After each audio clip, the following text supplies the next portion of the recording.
November 24th, 1971. A man walks into an airport.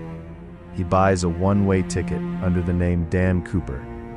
Nothing about him stands out. He wears a business suit, a tie, a calm expression. He looks like any ordinary passenger.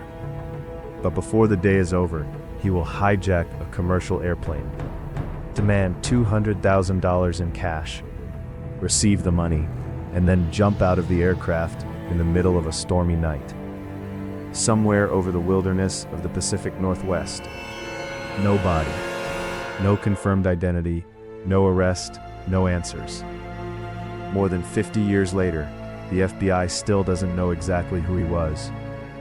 This is the incredible mystery of D.B. Cooper, the man who may have committed the perfect crime. Thanksgiving Eve, 1971. Airports across America were crowded. Travelers rushed home for the holiday. Among them was a man who seemed completely ordinary, around 40 years old, well-dressed, calm and polite. He purchased a ticket for Northwest Orient Flight 305.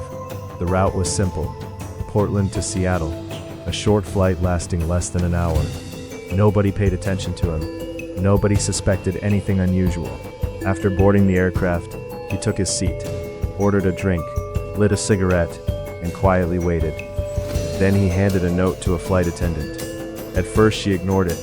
She assumed it was another passenger trying to flirt. But the man leaned forward and spoke softly. "You'd better read that note." The message changed everything. According to reports, it stated that he had a bomb. The flight attendant looked toward him. He calmly opened his briefcase. Inside appeared to be wires and cylindrical objects. Whether it was a real bomb remains unknown. The mysterious man remained surprisingly calm. He didn't shout. He didn't threaten passengers. He didn't panic. Instead, he made a list of demands: $200,000 in cash, 4 parachutes, a fuel truck waiting upon landing. Authorities faced a difficult choice. Hundreds of lives were at stake. They decided to cooperate. While the plane circled in the air, the FBI and local police scrambled into action. Banks gathered ransom money, parachutes were collected, plans were made. Meanwhile, passengers remained unaware of the full situation. Many believed there was only a minor delay. Hours later, the aircraft landed in Seattle. The demands were fulfilled, the money was delivered, the parachutes were delivered. Then something unusual happened. The hijacker released the passengers. He could have taken hostages, he could have escalated the situation. Instead, he kept only a few crew members aboard. It was almost as if he already knew exactly what he intended to do next. After refueling, the aircraft took off again. Destination, Mexico. But the hijacker had other plans. He instructed the pilots to fly at a low altitude, with landing gear partially deployed and at a relatively slow speed. Conditions outside were terrible: rain, darkness, strong winds, cold temperatures. Below the aircraft stretched endless forests, rivers, and rugged terrain. Somewhere during the flight, the man moved toward the rear staircase. Crew members remained in the cockpit. They couldn't see what was happening. Then, a warning light appeared. The rear stairs had been activated. Shortly afterward, the aircraft experienced a sudden upward movement, a noticeable shift. The crew suspected only one thing: the hijacker had jumped into the darkness, carrying the ransom money. The search began immediately. Helicopters, aircraft, ground teams, investigators. Everyone wanted answers. Yet there was a problem. Nobody knew the exact jump location. The area below was enormous. Dense forests stretched for miles.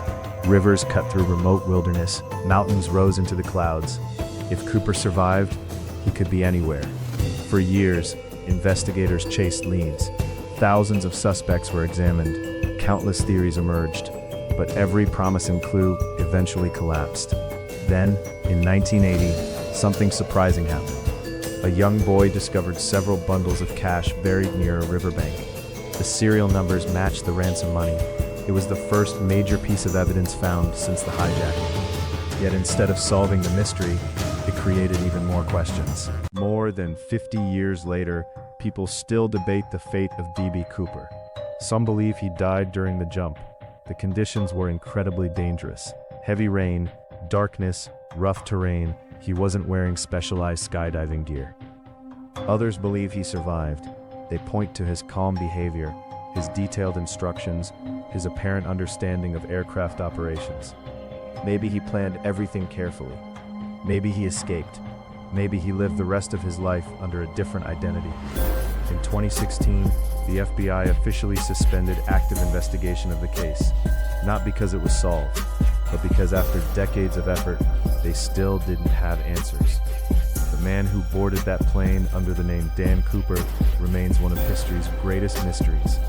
Was he a criminal genius, a lucky survivor, or simply a man lost forever in the wilderness below? Nobody knows, and that's why the legend of D.B. Cooper continues to captivate the world.